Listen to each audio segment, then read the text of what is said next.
Hey, Scott here, and we're here at Lobo Iberico in Newmarket. Nice little hidden gem Spanish restaurant, and where they have tapas and paellas. And I'm here with Trish and Alexis, the two partners here.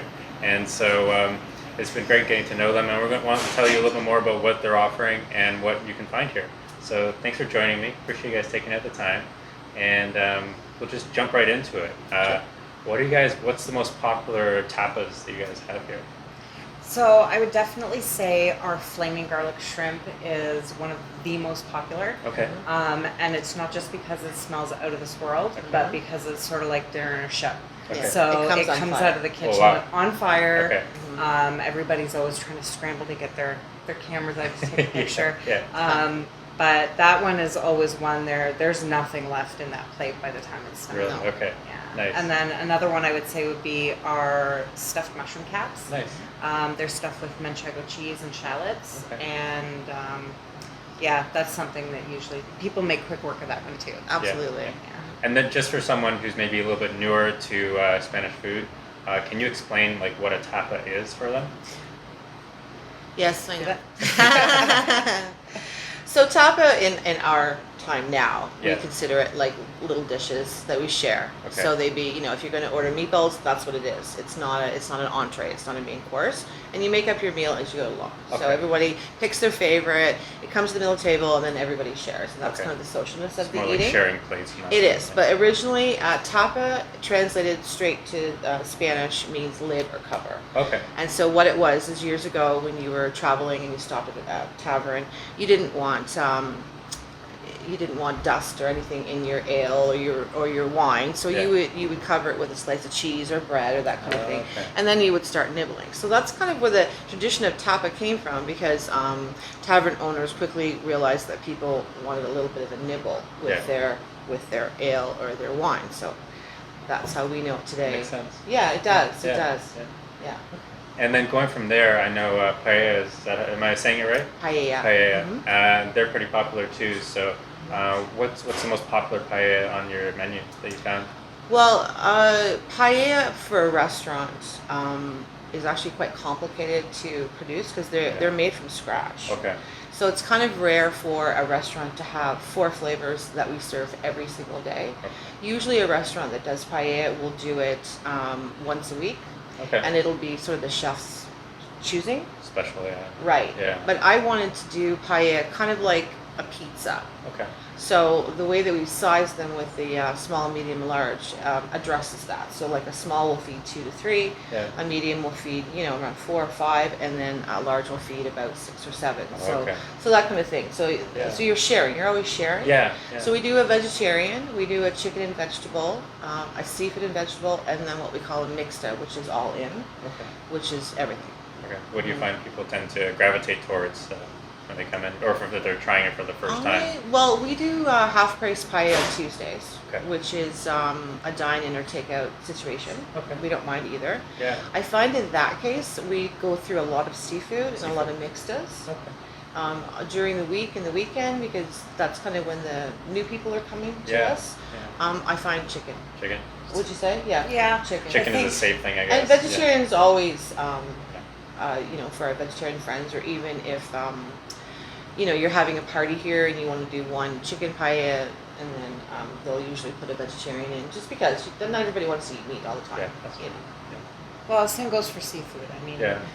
I personally don't eat seafood. Okay. So for me, one of the first ones I tried when I first came here Yeah. was the chicken and Spanish chorizo. Okay. And that's probably my go-to to this day. Yeah. I will still absolutely eat that. Okay. 100%. Nice. So that sort of takes me into my next question. Is there a sort of a sleeper item on the menu, one that maybe people don't order that often, but you're like, this is really good. I've had it myself and I love this, but people, it'd be great if they gave it a shot, or you can just order it a little more often type of thing. They'd really enjoy it. I would say probably our mussels, and I say that for a couple of reasons. One, because people who normally say, I don't like mussels, when they try our mussels, they do. Oh, wow, And okay. part of that's because we shop for mussels every day. Oh, really? Okay. Yeah, we go every day, and it just makes them fresh. And, Yeah. and they're supposed to be fresh and meaty. They're not supposed to be like, dry, rubbery. Yeah, that's a bad experience. And a lot of times places will make the mussels and then they put the sauce on top. Okay. But we cook it within the broth, so nice. all those mussels are getting that flavoring, and it makes a huge difference. And it's very simple. It's a broth with a white wine, a bit of garlic, and lemon, like freshly squeezed lemon. Yeah. And it's super Sounds really simple, nice. but it's just that being fresh and that combination of flavors of cooking in that broth that seems to really make a difference. And so I would say it's not really a sleeper. It's just people need to know about it. Yeah. Because they're just amazing, and I love them. Yeah. I know you're not a big fan. But that's okay. You know what though? For me, I think it's a texture thing, but in terms of smell, I love the smell. The smell Every is time I'm amazing. carrying it out of the kitchen, I'm always like, Yeah, we do like the big. We have like a bowl on top, and then Okay. we present it like this, and you're like, Yeah. oh, So good. it really is. Yeah. It's like that's kind of what happens here. Yeah. Yeah. So aside from the mussels, what would you say is another, say, sleeper item that if people don't, or like you, are not so much into seafood, what would you say they should go for? Well, I think that one of the things that we have on the menu that people should really give a shot more is our chickpeas and spinach. Okay, that sounds That is a more traditional Spanish dish, and I find that a lot of people tend to shy away from it a little bit because You hear it's the word maybe chickpea. yeah. Maybe it's good for me. I guess. And they're But it chickpeas. really is delicious. You can add chorizo to it if you want to. Okay. And it's a lot richer a dish than it sounds. It's Nice. really delicious. That sounds really good. Yeah. No, it's got cherry in it, so Yeah. Yeah. a little bit of booze goes a long way. That's true. Yeah. And then going to sort of the roots of where everything came from, what's the story behind Lobo Iberico and how it came to be? Well, I have lost my husband in 2013, so my son and I did some traveling, and we were in Spain.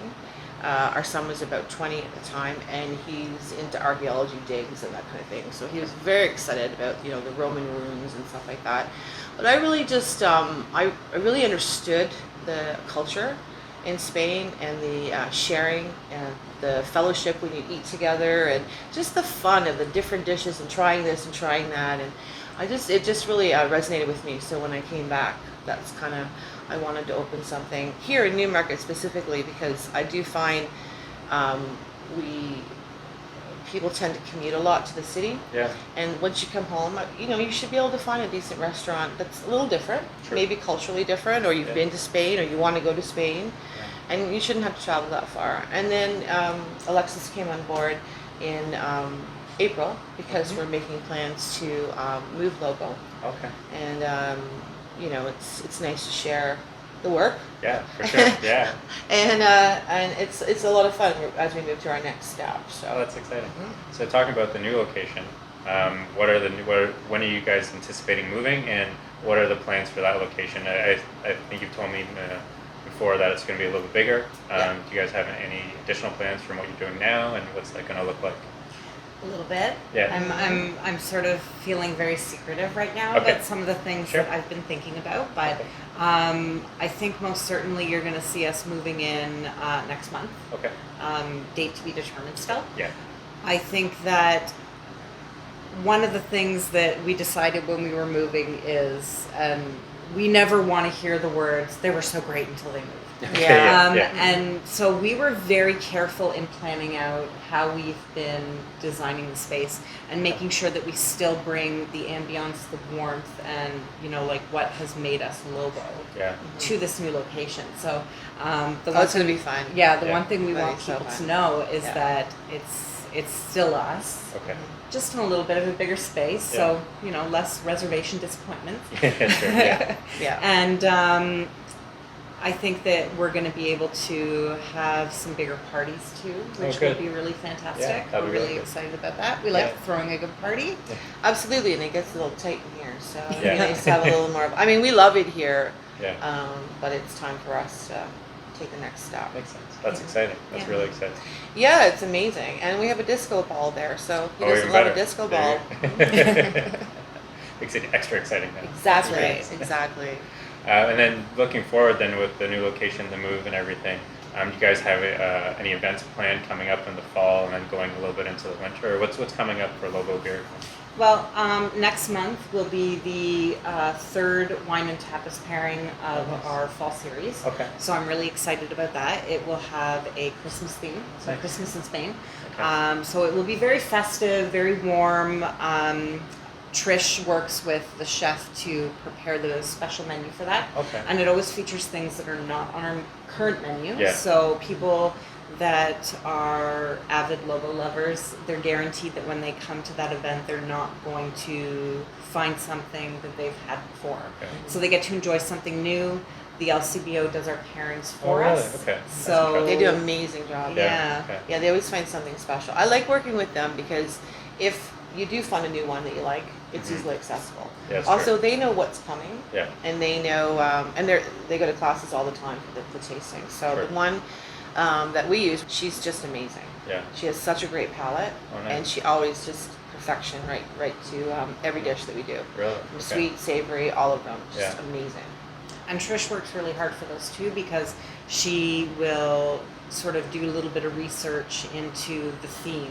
Okay. And so each tasting night also gets a little bit of a presentation. Oh, and so really? you're going away Okay. with some information too, Yeah. which is really cool. That sounds really And we interesting. put all the tables together.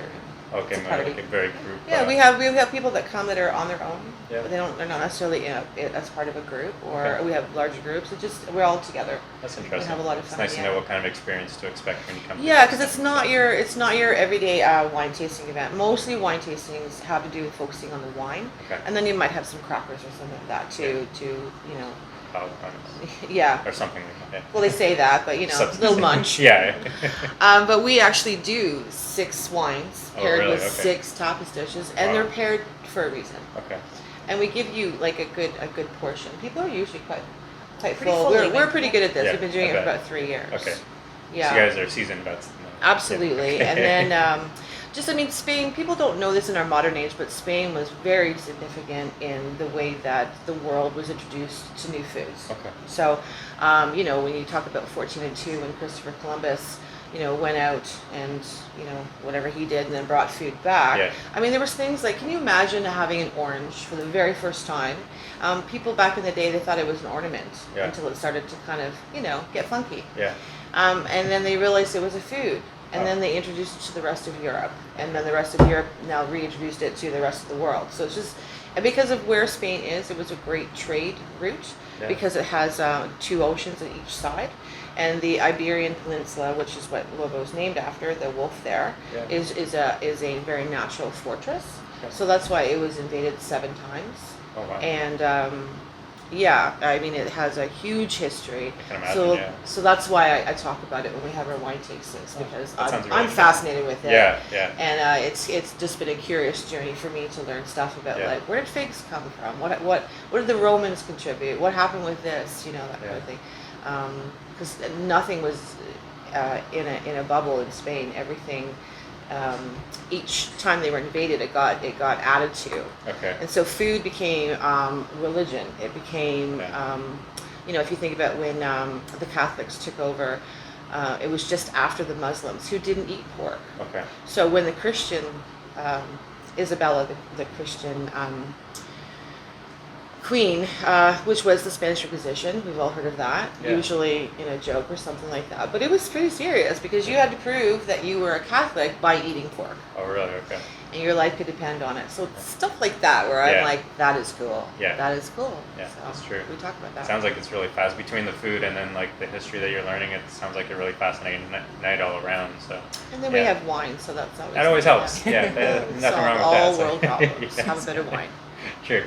So if people want to find out more about these events coming up, what's the best way to keep up to date with what you guys are doing? What's the best way to contact you on social and any other way that you can let them know? So our website has an events page. Okay. And we put our upcoming one-timer monthly events, but we also do our weekly events. So for instance, today is Thursday. Yeah. We are doing half-price mussels and half-price, not half-price mussels, sorry. Half-price sangria jug Okay. and a discounted price on our mussels. Okay. Cool. Yeah. And then what social handles can they find you guys at? Definitely on Facebook Okay. under Lobo Iberico Restaurant Okay. as well as Instagram. Okay. and the website, which is lobolove.com. Okay. It's not hard to find. Yeah, that's pretty easy to find. Yeah. Yeah. So check out their social platforms to keep up to date. They post all their specials, daily specials on Instagram and Facebook, and especially their website. You can check out their menu. You can check out all the events that are coming up. And as you can see from the background behind us, it's very intimate, a really nice ambience. So great for date nights, great for small family gatherings, and just having a really interesting night out. So they're located in Newmarket again, and yeah, I really appreciate you guys spending the time with me and talking about these things and letting everyone learn a little bit more about what's happening at Lobo Iberico and what you guys are all about, so we can get the word out to even more people. I know it's sort of a hidden gem in Newmarket, so get more people to know what you guys are about, give you a shot, and actually learn that there's Spanish food that's local that they can actually try. They don't have to travel all the way down to Toronto just to find it. No. So thanks again. And thank you. Yeah, appreciate it. And so keep on supporting local, and we'll talk to you soon. Take care, guys.